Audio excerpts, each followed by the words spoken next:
président Alpha Condé a ouvert les travaux du forum du BRICS, des opportunités à saisir pour l'Afrique et la Guinée. C'est parti pour la revue annuelle des EPA, établissements publics administratifs. Les travaux se sont ouverts ce matin sur fond de défis, inscrire les EPA guinéens dans les standards internationaux.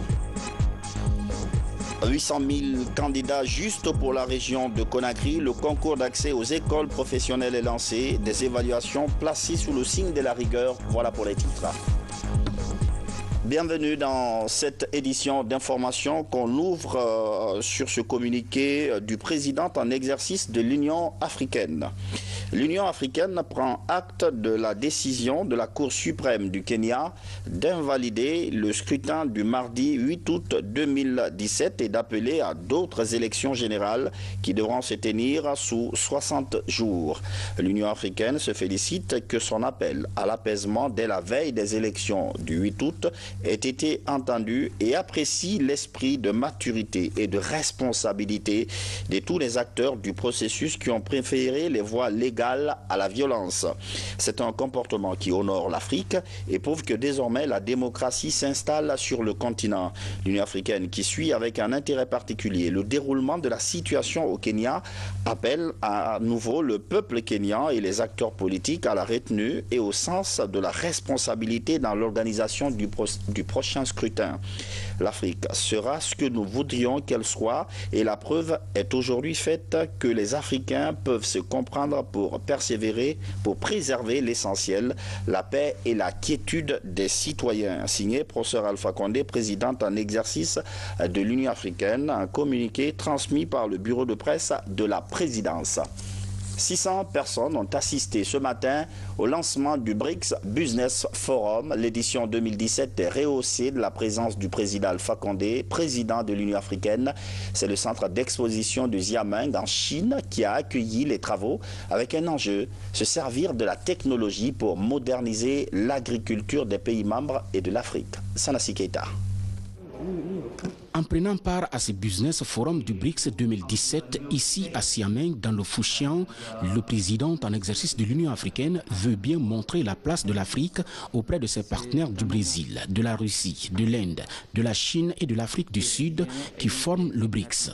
L'objectif étant surtout de consolider et de diversifier davantage les relations de partenariat économique entre l'Afrique et le BRICS. Je mesure à sa juste valeur la portée de cette rencontre, dont les conclusions seront de nature à placer l'Afrique au cœur des préoccupations des honneurs participants dans le but de bâtir des partenariats mutuellement avantageux. Le sommet des Xiamen suscite beaucoup d'enthousiasme quand on sait que l'Afrique, qui avait amorcé une croissance soutenue, est aujourd'hui confrontée aux effets négatifs de la morosité du climat économique mondial. Le niveau de participation à ce forum est largement évocateur de la détermination du secteur privé chinois et du BRICS à s'impliquer davantage dans l'amélioration des bien-être de nos populations. J'ose dire que l'avènement du BRICS a fait couler beaucoup d'encre. Il fait déjà trembler par sa volonté résolue d'édifier un ordre économique mondial plus juste et plus équitable. Il porte l'espérance à tous les pays jadis marginalisés d'être de véritables acteurs du combat pour garantir le progrès et la prospérité partagée. L'Afrique doit s'extraire du paradoxe de ses fabuleuses recherches et de son retard économique et structurel. Nous devons en un temps record combler cette lacune en nous arrimant à la 4e révolution industrielle, celle numérique, qui nous permettra de faire des bonds en avant dans les domaines agricoles et industriels, tout en impulsant les secteurs de services qui aujourd'hui ne créent pas suffisamment d'emplois décents. J'insisterai particulièrement sur la nécessaire modernisation de l'agriculture qui occupe plus de 60% de la population, en mettant à profit les nouvelles technologies pour accroître son rendement et sa productivité à travers des chaînes de valeur nationales et régionales. Notre partenaire avec le BRICS considérera les acquis et contribuera à façonner de nouveaux visages de notre continent qui a décidé de prendre son destin en main en parlant désormais d'une seule voix. Notre coopération devrait s'inscrire dans le cadre des échanges de bonnes pratiques. En effet, le Brésil jouit d'une excellente expertise dans divers domaines, notamment la production d'engrais et de viande. L'Inde importe et transforme les produits agricoles africains, contribuant ainsi à leur introduction dans la chaîne de valeur. La Russie peut devenir un partenaire privilégié de l'Afrique pour couvrir ses besoins en produits alimentaires, son activité piscicole étant déjà très développée sur le continent. L'Afrique du Sud utilise les systèmes les plus sophistiqués au monde pour développer son agriculture en dépit des aléas de la nature qui ont un impact sur son rendement. Dans le cadre de la coopération interafricaine, son savoir-faire s'étendra au-delà de ses frontières. Concernant les relations d'amitié et de coopération mutuelle entre le pays hôte, la République populaire de Chine et l'Afrique, le président en exercice de l'Union africaine, Professeur Alpha Condé, rassure. Avec son énorme potentiel démographique, économique et financier, la Chine s'impose depuis plus d'une décennie comme le plus grand partenaire de l'Afrique. Elle est aujourd'hui le premier investisseur sur le continent, ce qui ne nous surprend guère compte tenu de leurs liens historiques et solidaires qu'ensemble nous n'avons eu de cesse de développer. Nous avons la ferme conviction que cette coopération fructueuse se consolidera et s'allégira au bénéfice de nos peuples respectifs. La Chine a beaucoup fait pour l'Afrique, mais l'Afrique peut encore beaucoup apprendre près de la Chine. Le chemin éblouissant parcouru par la Chine pour se hisser au rang de grande puissance mérite notre respect. Mais au-delà, sa générosité fonde notre estime, parce que la Chine a réussi à extraire des millions de personnes des griffes de la pauvreté. En dépit de la crise profonde que traversent les économies africaines, nombre de pays du continent affichent des taux de croissance attractifs pour les investisseurs. L'Afrique n'est plus seulement courtisée pour ses matières premières. Elle compte parce qu'elle a un énorme marché sur la voie d'une zone de libre-échange. Elle compte parce que l'évolution exponentielle de sa population, qui est la plus jeune de la planète, constituera une main-d'œuvre abondante. Elle compte parce que l'exploitation de ce grand potentiel en terre arabe et en ressources maritimes peut nourrir les 9 milliards d'habitants de notre planète. Elle compte en s'appropriant la technologie et démocratise l'accès au savoir et à l'innovation. Mesdames, Messieurs, l'Afrique offre d'énormes opportunités d'affaires évaluées en trillions de dollars, de la consommation des ménages au modèle business to business. Sa production manufacturière, longtemps léthargique, se relève et pourra doubler en 2025. L'Afrique n'a pas suffisamment de compagnies pour répondre à ses besoins de développement. Les quelques 400 compagnies qui affichent un chiffre d'affaires de plus d'1 milliard de dollars souffrent du manque de partenariat pour davantage prospérer. D'un autre côté, les petites et moyennes entreprises nécessitent un accompagnement pour les permettre de sortir de l'informel, promouvoir leur créativité et renforcer leur vitalité. L'Afrique a besoin de solutions concrètes pour assouvir sa soif de développement. Mesdames, Messieurs, il est indéniable qu'avec 42% de la population, un tiers du PIB mondial, les BRICS sont devenus un acteur incontournable des relations internationales. Nous sommes convaincus que l'avenir des BRICS dépendra dans une large mesure de sa promotion à lutter contre les inégalités et à promouvoir une coopération multiforme avec l'Afrique. En cela, l'Afrique fait partie de l'avenir du BRICS.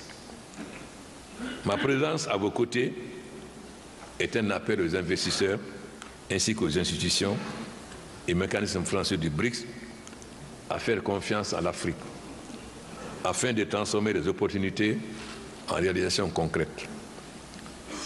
Ne doutons pas de la volonté des dirigeants du BRICS à faire de notre continent une zone de progrès. Ensemble, nous relèverons les défis qui nous interpellent.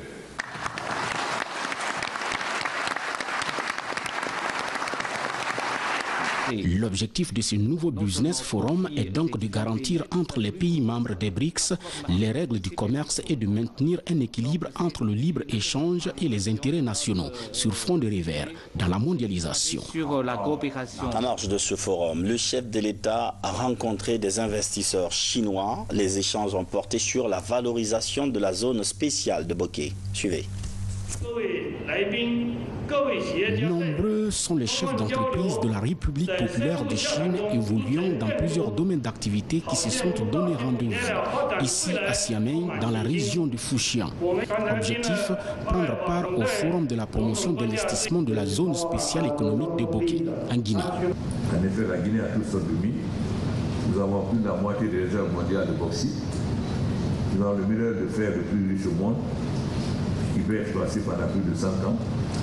Nous avons aussi d'autres matériaux comme le fer, le cuivre, le platine, etc., ainsi que les pierres précieuses, rubis, émeraudes, les saphirs, etc. Mais la Guinée aussi est un scandale agricole parce que nous avons 6 millions de terres fertiles et nous l'exploitons que 20%. Si aujourd'hui nous avons établi des rapports extrêmement importants avec le gouvernement chinois et que lors de mon dernier séjour, le président Sissi et moi, nous avons signé un accord de partenariat stratégique sur 20 ans avec un financement de plus de 20 milliards de dollars de la Chine contre le besoin de matières premières.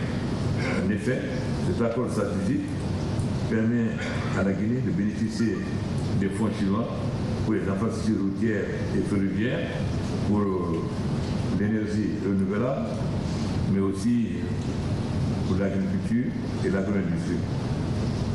Donc, il est extrêmement important aujourd'hui pour nous de faire mieux connaître la Guinée aux hommes d'affaires. De toutes les colonies, les anciennes colonies françaises, c'est la Guinée qui avait le meilleur avenir. En effet, la France avait prévu de faire de la Guinée le moteur de son développement économique, puisque nous avons les matières premières, les mines, et nous avons l'énergie. Donc la Guinée devait être le pays qui allait fournir, qui allait être la métallurgie et la sidérurgie, ainsi que l'usine d'aluminium à la France. Lorsque la France a constaté qu'ils allaient faire la guerre de Chine, puisque le Tonkin était le principal fournisseur de riz à l'Union française, c'est-à-dire les pays d'Afrique et les départements des Antilles, il avait décidé de faire de la Guinée le remplaçant du Tonkin, c'est-à-dire que la Guinée allait fournir le riz à l'ensemble de l'Union française. Malheureusement, les conditions dans lesquelles nous avons pris l'indépendance, puisque en 1958, lorsque le général de Gaulle a proposé aux pays africains un choix entre voter non pour être indépendant et voter oui pour faire partie de la communauté française, la Guinée a été le seul pays qui a osé dire non et apprendre son indépendance. Pour cela, le général de Gaulle a estimé qu'il fallait punir la Guinée. Mais le général de Gaulle n'a pas puni la Guinée seule. Il l'a fait en complicité avec le président de Côte d'Ivoire et du Sénégal de l'époque, c'est-à-dire le président Houphouët-Boigny et le président Senghor. Donc, c'est ce qui a causé le retard de la Guinée. Ensuite, nous avons eu un régime militaire qui n'a pas arrangé les choses. Mais depuis 2010, nous avons eu des élections démocratiques et la Guinée a repris sa marche en avant qui devait être ce qui devait être à la fin de la Deuxième Guerre mondiale. Si nous avons aujourd'hui, grâce à la coopération avec la Chine, nous avons la présence d'entreprises Sinaco pour la bauxite et les minerais de fer, Winning et beaucoup de CPI et beaucoup d'autres sociétés dans le domaine de la bauxite. Ce que nous souhaitons aujourd'hui, c'est la présence des entreprises privées chinoises. J'ai visité ce matin votre zone de libre-échange. Nous savons que vous avez une très grande expérience dans la zone de libre-échange et dans les zones spéciales. La Guinée a connu beaucoup de retard. Mais comme disait le président Mao, une mauvaise chose peut être transformée en une bonne chose.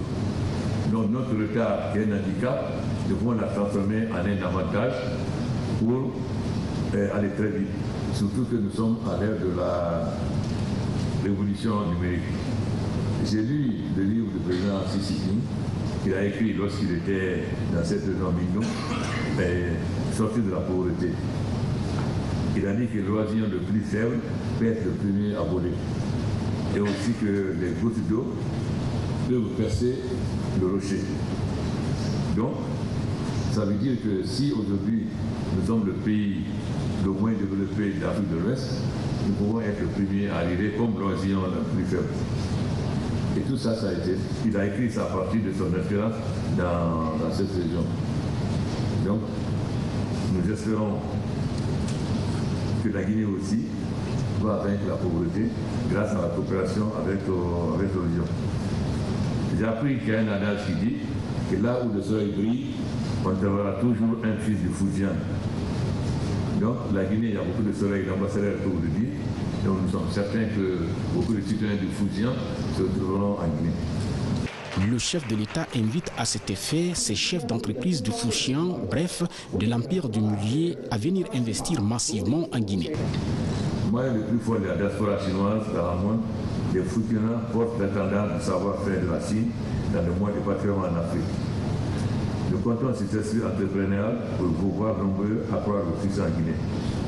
Je vous invite donc à y venir nombreux. Vous y trouverez un climat des plus propices, une administration prête à travailler avec vous pour que le projet économique, zone économique, soit rapidement le jour. En plus de la zone économique spéciale, nous voulons aussi faire des zones industrielles. Car l'Afrique peut être l'avenir du monde si nous maîtrisons les énergies renouvelables.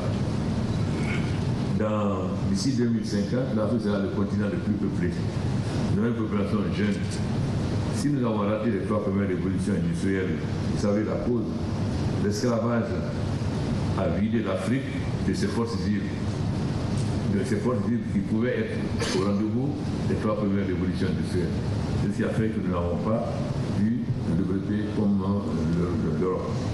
Mais la Chine a montré qu'un pays semi-féodal et semi-colonial peut se transformer et devenir la deuxième, sinon la première puissance du monde.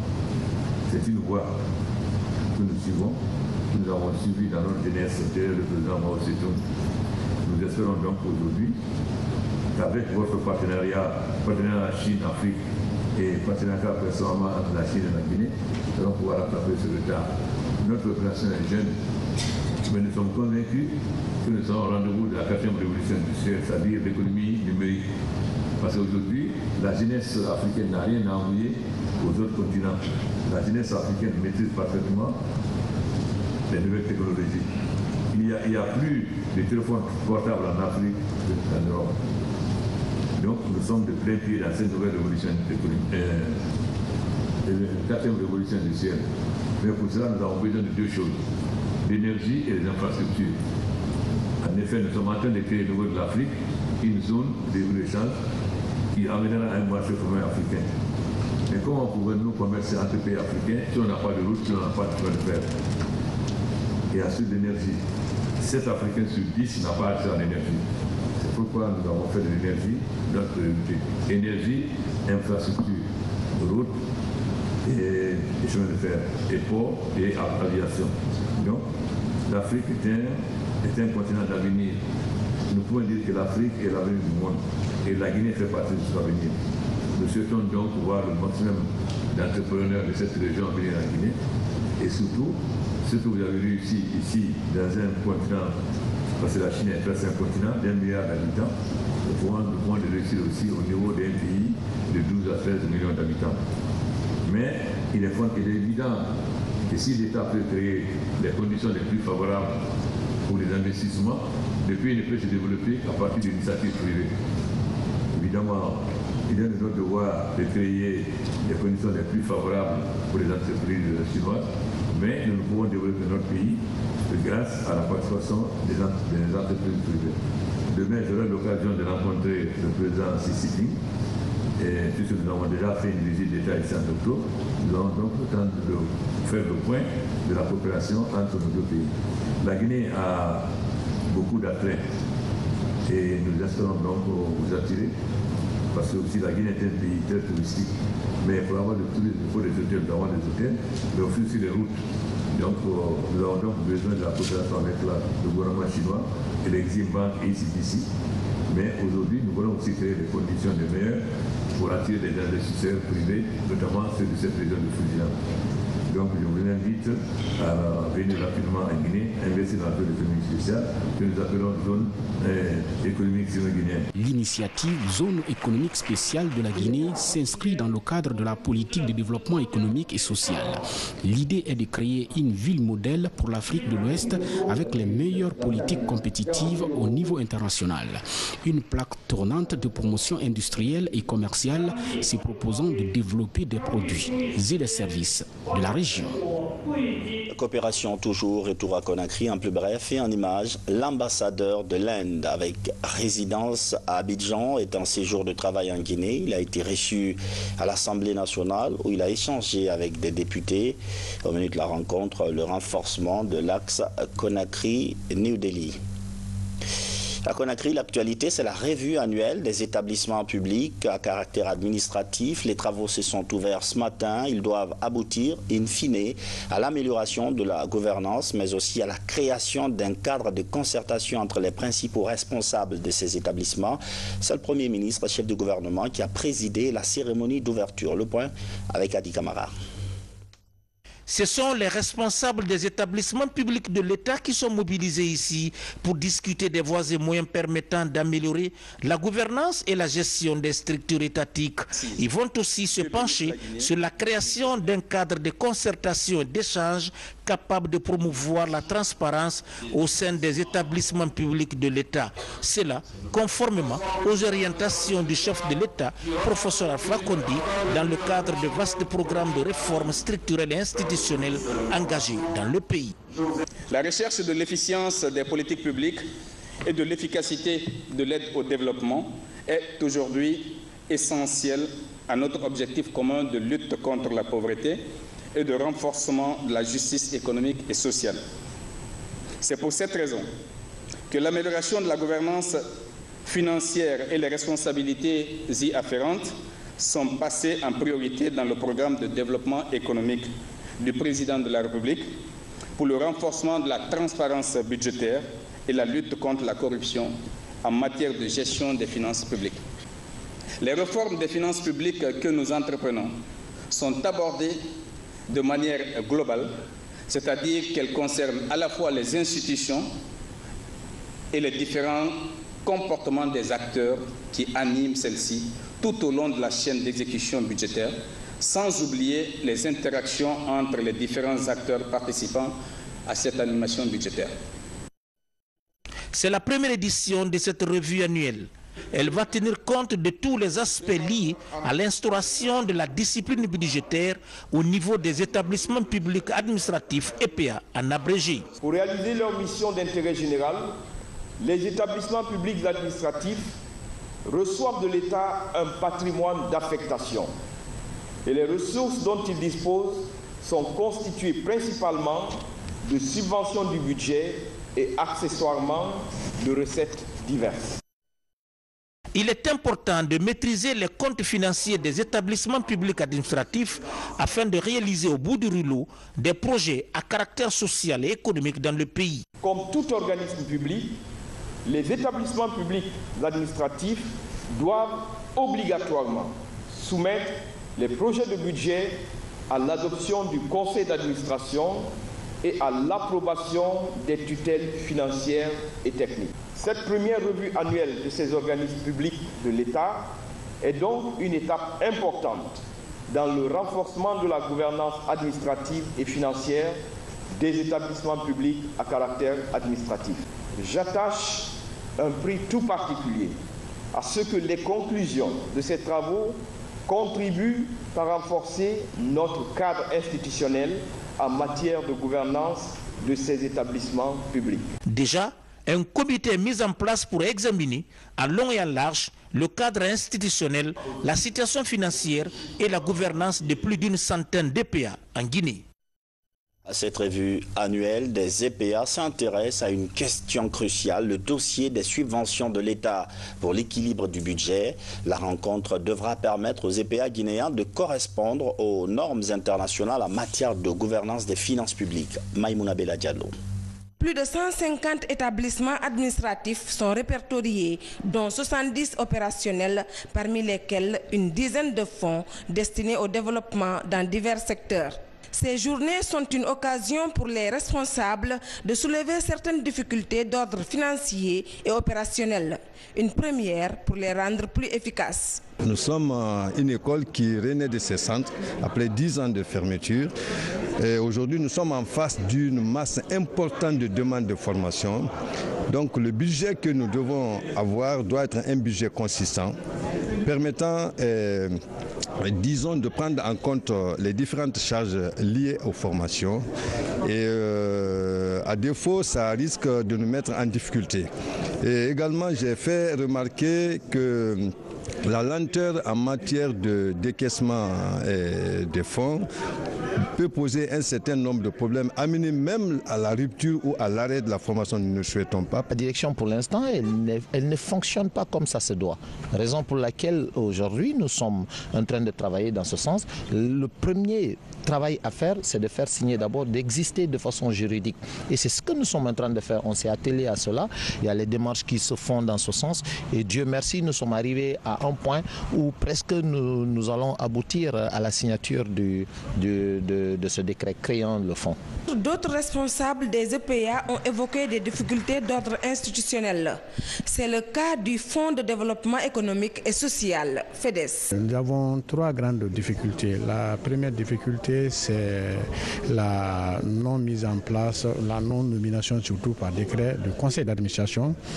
Et il y a aussi, comment dirais-je, le manque de pool financier. Et troisièmement, il y a le manque du recrutement du personnel. Un comité technique est mis en place pour examiner la situation financière de ces entités ainsi que le cadre institutionnel, ce qui permettra d'identifier toutes les contraintes qui empêchent ces établissements publics à caractère administratif de remplir leur mission de service public.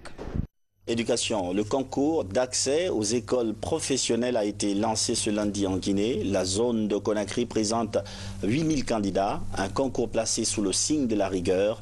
Les dispositions sont prises pour un déroulement correct des évaluations. Moussa Komara, Maurice Sidibé. Cette année, plus de 12 000 candidats affrontent les épreuves dans les différentes régions administratives du pays. À Conakry, ils sont environ 8000. J'aime la construction des bâtiments, le plan des maisons. J'aime l'habitat, quoi. Au compte de cette première journée, les candidats sont évalués dans les matières concernant les écoles nationales des arts et métiers, de l'agriculture, de l'élevage, ainsi que les écoles nationales des agents techniques, des eaux et forêts. La formation des apprenants en fonction des réalités du marché de l'emploi est la marque à imprimer au système éducatif. La particularité de cette année, c'est de renforcer encore de plus le contrôle des dossiers. Et nous tenons ça à cœur, et le premier magistrat du département l'a dit, il l'a signifié à tout le monde, à ce que les dossiers soient minutieusement contrôlés pour que les enfants qui vont venir au niveau des écoles techniques et professionnelles, et surtout au niveau du type B, c'est-à-dire des écoles où les dossiers obligatoirement doivent comporter l'attestation de baccalauréat, soient minutieusement contrôlés. Donc la particularité de cette année, c'est de renforcer la rigueur au niveau des contrôles des dossiers. Les jeunes sont vraiment décidés à se former. Et quand on sait que l'enseignement technique, c'est réellement le pilier de la formation pour le développement, il va sans dire que ça nous pousse à mettre beaucoup plus de rigueur et de sérieux dans ce que nous faisons. De manière que les formations que nous devons donner désormais dans nos institutions soient adaptées aux réalités liées aux besoins du marché de l'emploi et du travail. Que les jeunes, une fois sortis, soient à mesure de soit s'auto-employer ou bien de s'insérer de façon très pratique. Des équipes médicales sont déployées dans les différents centres. Le mardi, les candidats des écoles nationales des postes et télécommunications seront soumis au même exercice. Comment rehausser le taux d'alphabétisation? Un plan est concocté et pourra être décliné dans quelques jours, plus précisément le 8 septembre. Et ça tombe bien, la Guinée accueille actuellement pour une année entière la fête mondiale du livre. Francis Collier. En Guinée, 85% de la population est analphabète selon la Direction nationale de l'alphabétisation. Pour lutter contre le phénomène, le Rega Pamoja œuvre au renforcement des capacités des différents acteurs sur le terrain. Ce réseau des organisations de la société civile intervient avec des petits moyens dans l'alphabétisation et l'éducation non formelle. Nous faisons le plaidoyer et le renforcement de capacités. Les ONG qui sont membres des deux réseaux, qui font des activités sur le terrain. C'est très difficile que les bailleurs s'impliquent beaucoup dans le domaine de l'alphabétisation. Nous-mêmes, avec la structure fêtière, on a du mal à mobiliser les ressources financières pour mettre notre activité en œuvre. À plus forte raison, les autres qui sont sur le terrain. Avec la politique de l'alphabétisation, les autorités en charge de l'éducation non formelle comptent ramener le taux d'illettrisme de 85 à 50% dans les années à venir. Et les outils de travail sont déjà disponibles.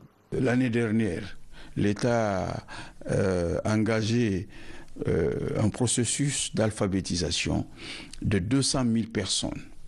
Cela nous a conduit à produire 240 000 livrets qui sont déjà sur le terrain et on s'apprête à produire la même quantité de livrets parce que la campagne d'alphabétisation doit se poursuivre.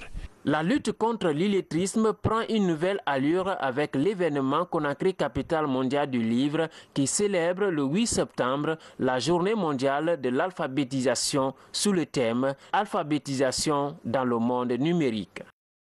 Et justement, puisque la Guinée prépare cette fête de l'alphabétisation, les adeptes de l'alphabénco entrent eux dans l'ère du numérique. Comment utiliser ce système d'écriture pour valoriser les langues nationales? Les réflexions vont être axées autour de cette problématique. C'est en tout cas ce que nous dit notre reporter Mamaïsata Kamara. Le nko, de par sa signification en français, je dis.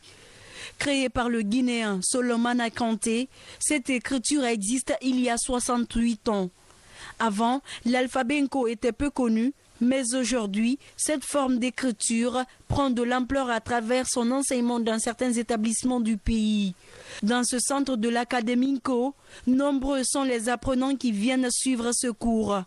Pour eux, cet enseignement leur permet de maîtriser leur langue maternelle, mais aussi valorise nos langues locales. Moi, je suis chauffeur de profession de poids lourd.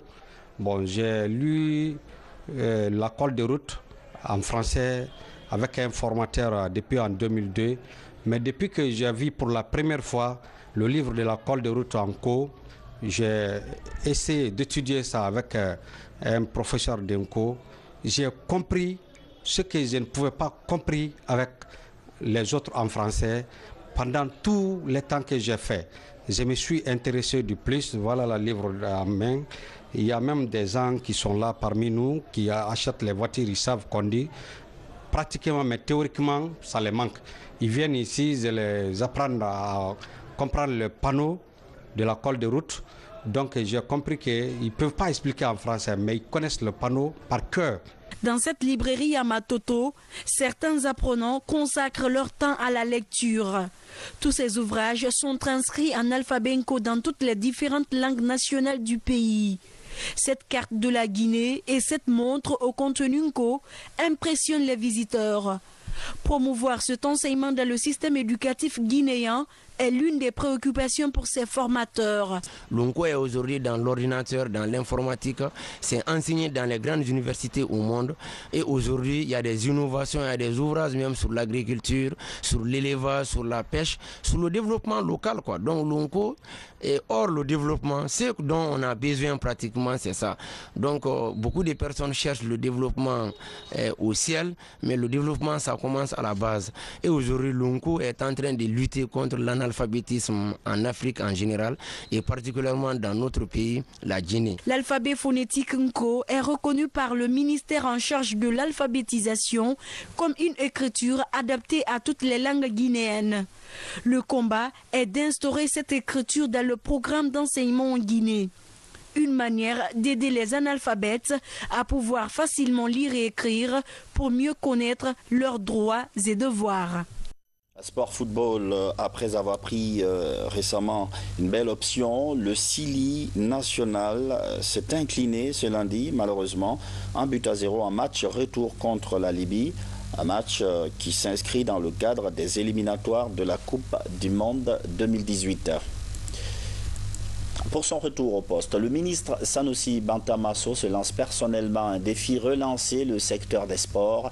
Il a tenu sa première réunion de cabinet, une rencontre au cours de laquelle il a dévoilé ses priorités. Première grande décision, la nomination d'un porte-parole du département, et c'est un monsieur connu de tous. Je vous propose de suivre tout ça avec nos reporters Aziz Baldé et Oumou Touré. Une semaine après sa prise de fonction, le ministre Sanoussi Bantamasso des Sports et de la Culture dévoile sa feuille de route à ses collaborateurs. C'est le premier contact avec son cabinet. Pour son deuxième passage à la tête de ce département, le ministre change d'approche. Il agira plus qu'il ne parlera. Un porte-parole officiel est trouvé. Les priorités chez le ministre Bantama, il dit c'est les résultats. Sur ce donc, il a tenu à ce que toutes les directions remontent au niveau du cabinet un dossier, un mémo, pour que chacun y présente les projets à moyen, à court, à moyen et à long terme. Et qu'il n'est pas venu pour faire la chasse aux sorcières, il n'est pas venu pour inventer la roue, comme il a dit à la passation de service, il est venu pour des résultats. Au cours de ce premier contact de travail, des projets culturels et sportifs urgents sont annoncés. Il y a d'ailleurs la pose de la première pierre de l'abri du Sosobala. Dès le jeudi, une délégation va quitter Conakry pour Niagasola, puisque le Sosobala, vous le savez, c'est un patrimoine qui est déjà inscrit au niveau de l'UNESCO. Ensuite, les différents grands projets comme le Festival national des arts et de la culture dans sa 16e édition, le Tour cycliste de Guinée, les Jeux régionaux de la Moyenne Guinée. Et il a aussi le COCAN. Vous savez que le comité d'organisation de la Coupe d'Afrique de football 2023, il a donné des précisions et invité le comité d'abord à une réunion très urgente. Le décès du directeur national du livre et de la lecture publique a écourté cette rencontre. Idrissa Kamara, chroniqueur culturel à la RTG, a rendu l'âme ce lundi en Tunisie dans un centre hospitalier. Les premières condoléances d'usage sont présentées à la famille du défunt. Sur cette autre triste nouvelle, ce deuil qui frappe la police guinéenne. Laye Lansana Camara a passé l'arme à gauche il y a quelques jours. C'était le 29 août dernier, des suites des maladies. Ce matin, ses collaborateurs lui ont rendu un hommage mérité au ministère de la Sécurité. Lancé Kamisoko, Makemedonzo. C'est en 1977 que Laye Lansana Camara intègre la police. Une police qu'il va servir avec loyauté. Directeur de l'école de police et de la protection civile, inspecteur général du ministère de la Sécurité, contrôleur général de police ont été entre autres fonctions qu'il a occupées. Durant son parcours, Laye Lansana Camara a marqué ses collaborateurs de par sa franchise, son engagement et son honnêteté. L'émotion est grande pour les commissaires et agents de police qui ont suivi en 1982 une formation à l'Académie royale de police de Kenitra au Maroc, formation à laquelle Feu Laye Lansana avait activement pris part. Sans avoir l'intention de vanter les mérites de notre illustre disparu, chacun convient que le travail de la police a été pour lui une mission sacrée et un devoir moral. Il a toujours fait preuve de loyauté, de probité et de compétences professionnelles. Il ne restera jamais gravé dans nos souvenirs, dans nos mémoires, des meilleurs de souvenirs de toi, pour alimenter chacun de nos jours de vie jusqu'au jour de notre mort. Mon bien-aimé frère, la vie ne dure qu'un instant. Notre amour pour toi au-delà de la mort est éternel.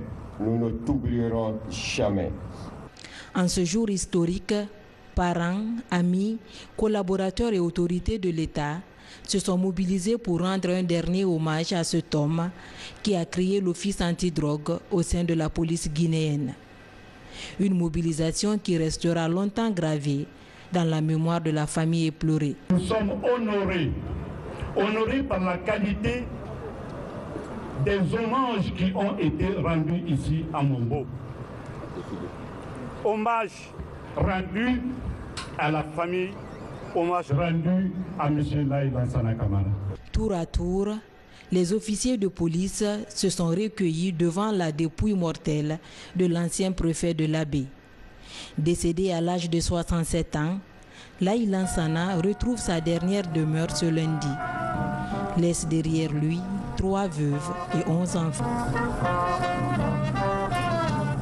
Fin de cette édition d'information. Merci de votre fidélité à la télévision nationale. Bonsoir.